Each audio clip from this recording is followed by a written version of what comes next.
रमेश म्हात्रे कालपर्यंत हे नाव नगरसेवक म्हणून कल्याण डोंबिवलीला माहीत होतं. मात्र रमेश म्हात्रेनं सरकारी रुग्णालयामध्ये केलेली गुंडगिरी सीसीटीव्ही क्लिपच्या माध्यमातून महाराष्ट्रभर व्हायरल झाली आणि अखेर रमेश म्हात्रेला पोलिसांना अटक करावी लागली. पण या लोकप्रतिनिधींना सत्तेचा एवढा माज येतो तरी कुठून? आपण व्यवस्था आणि कायद्यापेक्षा मोठे आहोत असं त्यांना वाटतं तरी कसं? काही केलं तरी आपलं कोणीच काहीही बिघडवू शकत नाही ही मानसिकता जन्माला तरी कशी येते? असे अनेक प्रश्न आता महाराष्ट्राला सतावू लागलेत.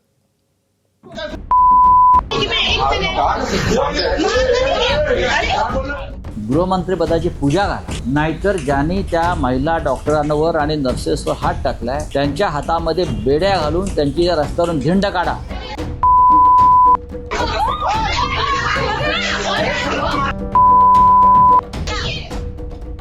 आमच्या नगरसेवकांना निश्चितपणाने या बाबतीतली उचित समज पक्षाच्या नेतृत्वाकडनं दिली जाईल. डॉक्टरना साईडला येऊन जा.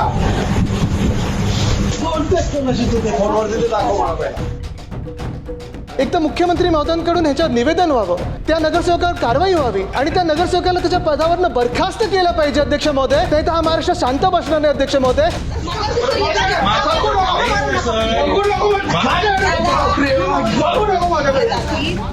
कायदा कुणालाही हातात घेता येणार नाही. हे आदरणीय देवभाऊंचं सरकार आहे. कोण चुकलं, काय चुकलं याची चौकशी तर होईलच होईल.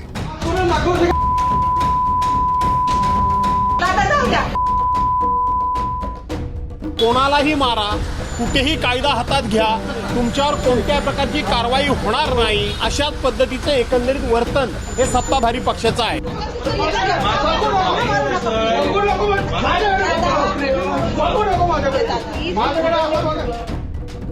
नक्कीच प्रकरणाची पूर्णपणे चौकशी करण्यात येईल आणि कायदेशीर कारवाई करण्यात येईल. सत्तेचा माज कशाला म्हणतात याचं उत्तर म्हणजे सीसीटीव्हीनं चित्रित केलेली ही दृश्य. मारहाण करणारी टोळी आहे. स्वतः डोंबिवलीच्या प्रभाग क्रमांक 24चे शिंदेंच्या शिवसेनेचे नगरसेवक रमेश म्हात्रे आणि त्याच्या गुंडांची. आणि ज्यांना मारहाण केली जाते ते आहेत कल्याण डोंबिवली महानगरपालिकेच्या शास्त्रीनगर हॉस्पिटलमधले सरकारी डॉक्टर्स. फक्त डोंबिवलीच नाही तर संपूर्ण महाराष्ट्राला शिवसेनेच्या नगरसेवकात दडलेल्या गुंडाचं दर्शन घडतंय. एका गर्भवती महिलेवर सुविधे अभावी उपचार करू शकत नसल्यानं तिला मुंबईला हलवण्यात यावं असा सल्ला डोंबिवलीच्या शास्त्रीनगर रुग्णालयातील डॉक्टरांनी दिला. मात्र गर्भवती महिलेच्या कुटुंबानं नगरसेवक रमेश म्हात्रे यांना गाठलं. रमेश म्हात्रे आपल्या गुंडांना घेऊन रुग्णालयात गेले आणि तिथे डॉक्टरांशी हुज्जत घालायला सुरुवात केली. अर्वाच्य भाषेत शिवीगाळ केल्यानंतर सुरुवातीला रमेश म्हात्रेंनी रुग्णालयातील कर्मचाऱ्यांवर हात उगारला आणि त्यानंतर रमेश म्हात्रेंचे गुंड रुग्णालयातील कर्मचाऱ्यांच्या अंगावर धावून गेले. रमेश म्हात्रेची गुंडगिरी महाराष्ट्रभरात व्हायरल झाली. सगळ्या स्तरातनं टीकेची झोड उठल्यानंतर दिलगिरी मागण्याचे सोपोस्कार पूर्ण करण्यासाठी छोटेखानी पत्रकार परिषद घेतली गेली. जी काही घटना झाली त्याबद्दल मी पहिला दिलगिरी व्यक्त करतो आणि मी ठासून सांगतो या ठिकाणी का मी महिला डॉक्टरवर हात उचललेला नाही. सतत कानाला बोलत होते, आमची रिक्वेस्ट ऐकत नव्हती आणि त्यामुळे मी तुझा फोन ठेव बाजूला, आमची कंप्लेंट आधी घे, काय तर आमची तक्रार घे, ऐकून घे, एवढंच मी तिला बोललो. आणि मी त्या महिलेला मारलेलं नाही. आम्हाला बाळासाहेबांची शिकवण आहे, त्यामुळे महिलांवर आम्ही हात उचलला नाही. टॉवेल बनियनवरती मंत्रालयाच्या कॅन्टीन कर्मचाऱ्याला ठोसे लगावणारे आमदार संजय गायकवाड असोत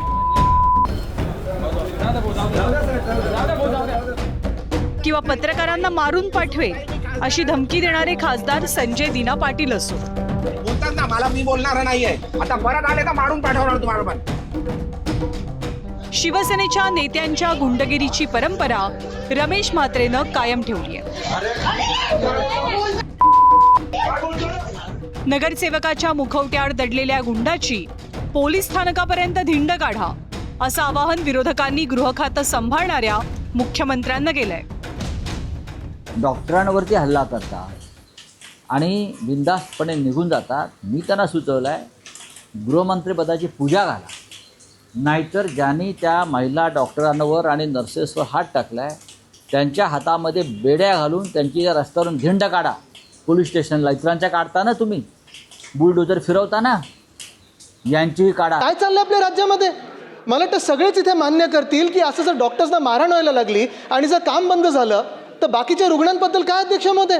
अध्यक्ष महोदय, आमची मागणी ही आहे की आपण निर्देश द्यावे सरकारला.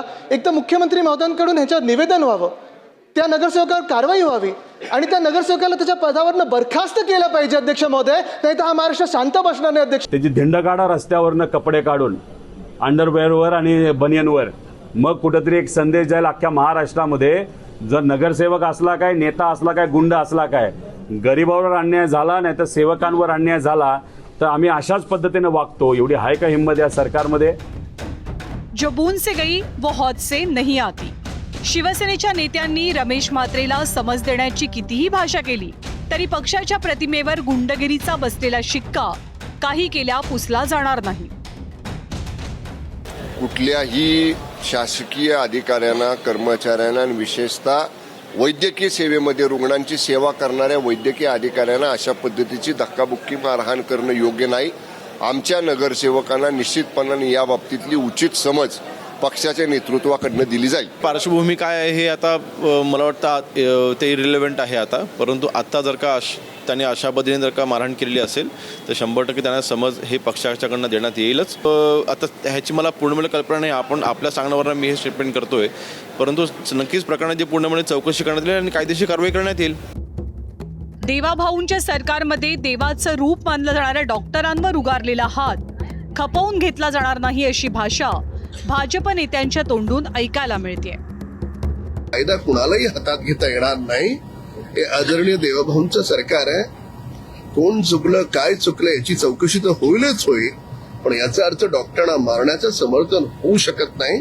डॉक्टरांवर कुणीही हात उचलण्याचा अधिकार कोणालाही नाही. कुठल्याही स्टाफ किंवा कुठलाही डॉक्टर हा प्राथमिकता हा रुग्णालाच देत असतो. त्यामुळे अशा पद्धतीचं जो घटना घडलेली ती अत्यंत चुकीची आहे. आवाहन करते की आपण संप पुकारू नये. योग्य ती कारवाई त्या नगरसेवकांवरती करण्यात येईल.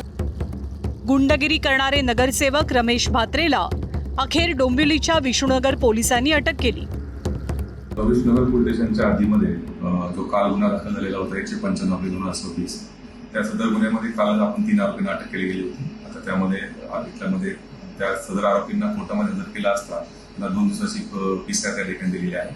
सदर गुन्ह्यातील आरोपी क्रमांक 4 रमेश म्हात्रे या सुद्धा सदर गुन्ह्यामध्ये अटक केलेली आहे आणि त्यामध्ये पुढे कायदेशीर प्रक्रिया सुरू आहे.